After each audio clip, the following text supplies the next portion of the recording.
success with short narratives. That's our current goal. We've found Lester Dent's plot formula. We're creatives, so we can adapt that formula to fit our genre needs. We know the 4 parts are the 4 movements that our narrative will have, whether we're writing fiction, poetry, or nonfiction. What's next? The details, man. It's all in the details. Of the narrative, of course. Welcome to The Right Focus, a podcast for writers, newbies and veterans, and everyone in between. We're hosted by M.A. Lee with the assistance of Remy Black and Edie Rooms, all from Writers Inc. books. Our focus is productivity, process, craft, and tools. Each episode lasts as long as it takes to fix a quick dinner, drive a short commute, or take a brisk walk. Resources and links are in the show notes. Visit us at therightfocus.blogspot.com. Now, on to this week's episode. Our last episode was the introduction to Lester Dent's plot formula, with its 4 parts or movements to reach the length of a short narrative. We talked about the relatable lengths of short stories, narrative poems, and nonfiction anecdotes. We connected the plot formula to Paul Simon's America because poetry's compact length makes it an excellent example for discussion. In this episode, our example will be Garth Brooks' The Thunder Rolls. We've moved from folk pop to mega country. I'm not much for country or opera or current popular songs, so my apologies in advance when I pick a genre you despise. Best to keep an eclectic mind. We connect to everything, and we learn from everything, even things we hate. Since this is June, let's have a check-in. Remy Black is finishing her fantasy novella trilogy, Spells of Earth.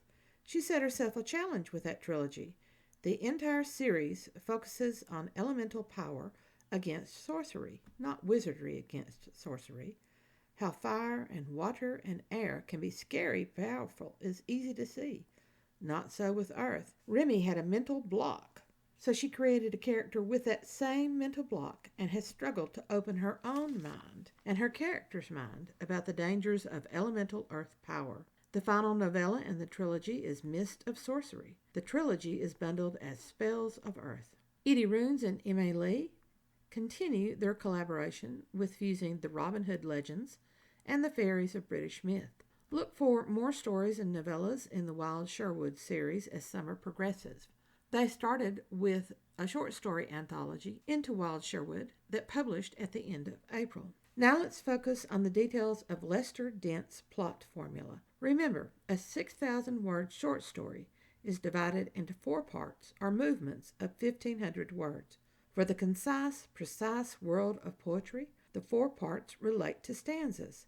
In nonfiction, we have an abbreviated paragraph in an anecdote. Each of the 4 parts begins with trouble. Part 1, first direction, says, in the first line, or as near thereto as possible, and these are Lester Dent's words, introduce the hero and swat him with a fistful of trouble. Hint at a mystery, a menace, or a problem to be solved, something the hero has to cope with. Now, instead of hero, we say persona or protagonist, our main character. Instead of a mystery or a menace, even in literary fiction, we have a problem or a conflict. So we're starting with whatever troubles our main character.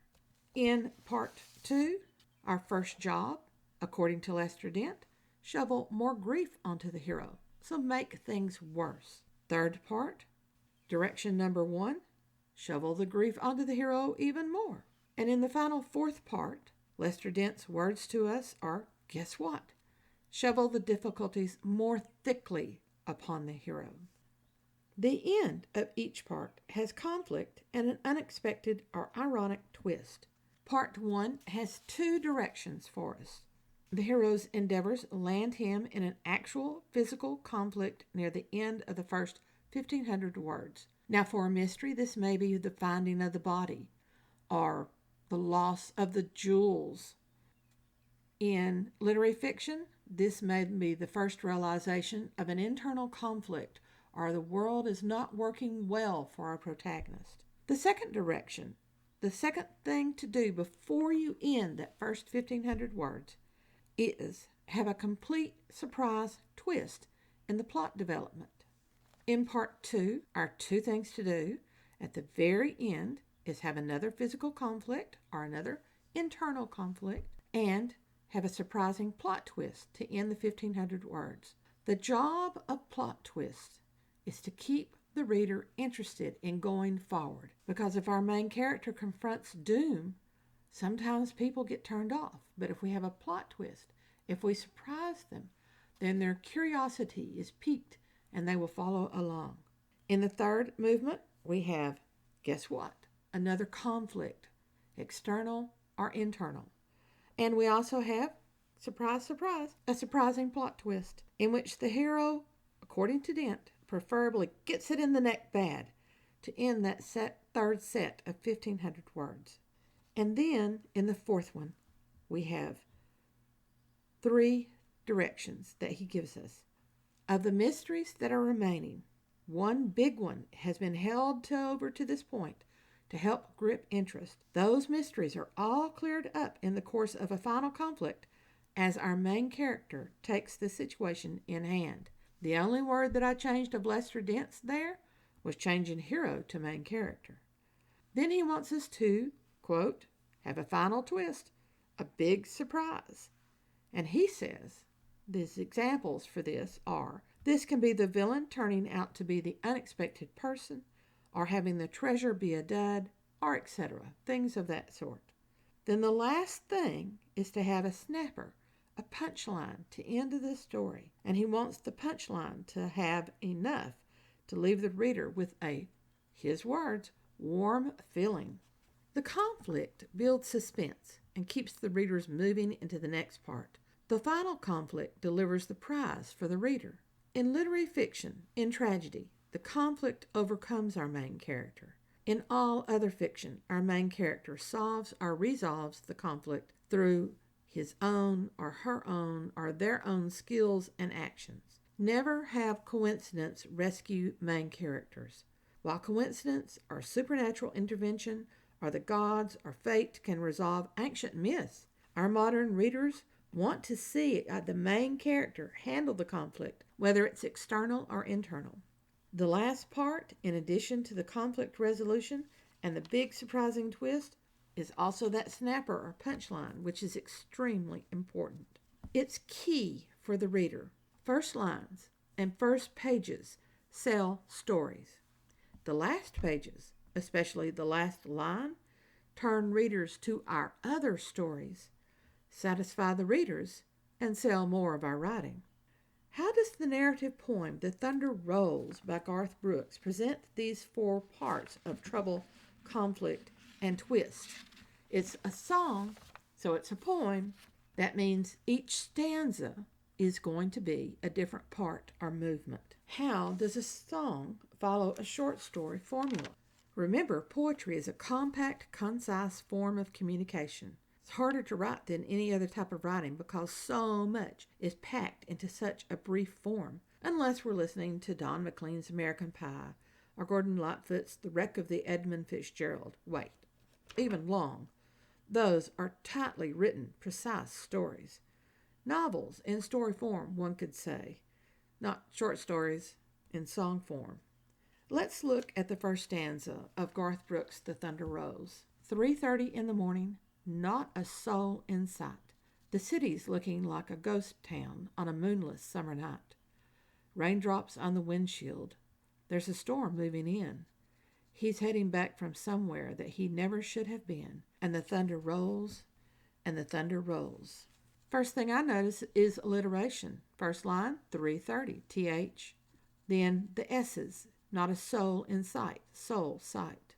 Then we have a moon, moonless summer night, no moon, as if the moon can't look at his betrayal. The raindrops on the windshield are like tears, the tears for his betrayal. We have a hint of metaphorical trouble with the word the city's looking like a ghost town. Brooks actually starts the trouble in the first line. 3:30 in the morning, not a soul in sight. The city's looking like a ghost town. Then we have metaphorical trouble smack in the middle of that stanza. There's a storm moving in. storm for trouble. Whoa. Then we have the twist that sets up opening trouble in the next scene. He's heading back from somewhere that he never should have been. Second stanza. Every light is burning in a house across town. She's pacing by the telephone in her faded flannel gown, asking for a miracle and hoping she's not right, praying it's the weather that has kept him out all night. And the thunder rolls, and the thunder rolls. From the first stanza, we assume our main character is the traitor husband. Yet from the second stanza on, we learn our main character is the betrayed wife. This is a rather interesting way to begin. The audience's realization of his cheating heart is a much more interesting beginning than her in her flannel gown. It snares our salacious, gossiping appetite. The emotional impact, however, is strongest with the loving, worried wife whose fears of his unfaithfulness will be realized. After the first stanza, we, the audience, sit in smug, dramatic irony, watching the tragedy unfold. A couple of writing notes in this second stanza. We have a repetition of metaphorical trouble. In the first stanza, it was a storm moving in. Now we have burning lights, burning, because he's burned everything down through his betrayal. We have more alliteration, her faded flannel gown, and we have parallelism, hoping she's not right, praying it's the weather, asking for a miracle, asking, hoping, praying. Again, the stanza starts with trouble. Every light is burning. She's pacing by the telephone, waiting for him to call, asking for a miracle and hoping she's not right. And we're going to have a dramatic drop. First she has relief when he'll return, and then she's going to sink smack down into the basement of betrayal. Our twist is that she's hoping she's not right with what's kept him out all night, and that trouble aspect. The third part, or the movement, in this song is the chorus, and we first get the chorus after the second stanza. The thunder rolls, and the lightning strikes. Another love grows cold on a sleepless night. As the storm blows on out of control, deep in her heart, the thunder rolls. We open with metaphors for the trouble he's caused. Thunder rolls, lightning strikes, a love growing cold, sleepless nights. And then we have that wonderful line that presents our trouble. Another love grows cold. We have our twist deep in her heart, because it's truly her dilemma, not his, as we first thought. This confirms that it is her song, her ballad of love and betrayal. And the thunder rolls with the trouble that's to come. We hear thunder and more thunder, rumbling in the distance, growing closer. Then lightning strikes as the storm rolls over us. The third stanza is actually the fourth when we count the chorus. So we have reached the fourth part of our story narrative. First four lines in this last stanza. She's waiting by the window when he pulls into the drive. She rushes out to hold him, thankful he's alive. Nothing seems like trouble here. We anticipate it, and there's that dramatic irony again. She's so relieved. We, the audience, know what the character does not yet know, and we anticipate what's to come. Suspense and tension are cranking up. And the next three lines of that stanza say, "But on the wind and rain, a strange new perfume blows." Whoa! And the lightning flashes in her eyes. Oopsie is an understatement here, and she is directly associated with the storm when they say lightning flashes in her eyes.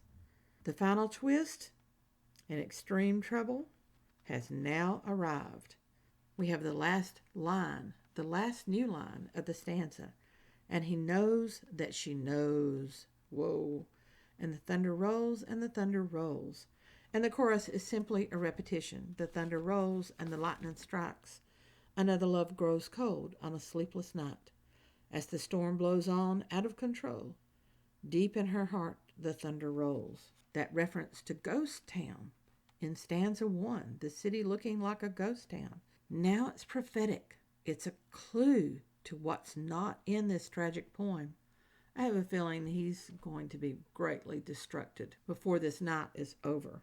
The Thunder Rose is an excellent examination of Lester Dent's plot formula.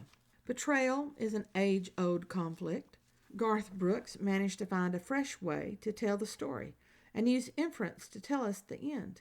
That idea of riddling, leaving a great question answered only with a hint, is a tricky method of ending any story. This tricky method occurs more often in poetry, in songs, than in fiction. Unanswered questions can bite the writer, so use it sparingly. For 30 years, with every reading of Frank Norris's The Lady or the Tiger, many of my students became angry at that unended ending. Rarely use this method in nonfiction. The whole point of nonfiction is problem and solution, cause and consequence.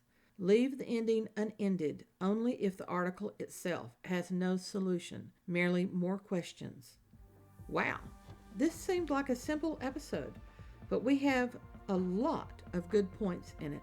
Check the show notes for a good link to Lester Dent's plot formula and a link to Garth Brooks' lyrics. Next week, still more detail about each of the 4 parts, and we haven't even talked about his explanatory information of things to know before you ever start writing. We have to fill in everything from the starting trouble to the conflict that ends each part. How do we do that? Carly Simon has a narrative poem that will provide us with some clues. Inspiration for this week comes from Joyce, Cary. She writes, I do not write and never have written to an arranged plot. The book is composed at once like a picture and may start anywhere, in the middle or at the end. I may go from the end to the beginning in the same day, and then from the beginning to the middle. You know what? I would say that puzzle method is how most poets work. The key inspiring moment. Back up, go forward, jump to end, jump to opening, settle in the middle, then do it all over again. The puzzle method, rather than plotting and pantsering. I sometimes think when I start writing, I have the full story in my head. I just don't have the specifics. And that's what she's talking about. You have the story. You know the arc, but you don't know the specifics. We can use the puzzle method. We can plot. We can pantster. We're our own creative. Enjoy your writing this week. Thanks for listening to The Right Focus, a podcast for writers at all levels, hosted by Emma Lee from Writers Inc. Books, assisted by Remy Black and Edie Runes. Our focus is productivity, process, craft, and tools. Music is licensed through Audio Jungle, called Background Music Loop. Its creator is Alexander Polishchuk, known on Audio Jungle as Plastic 3. The music comes in different iterations. Show notes and resource links for this and other episodes can be found at therightfocus.blogspot.com. Write to us at winkbooks@aol.com when you have questions, comments, and speculations. We will try to answer you as quickly as possible. By the way, we will not mind your email address. That's rude. If you find value in our content, share with your writing friends or write a review. We're small beans here without the advertising budget of the big peeps, and you can make a difference. And whatever occurs, write on.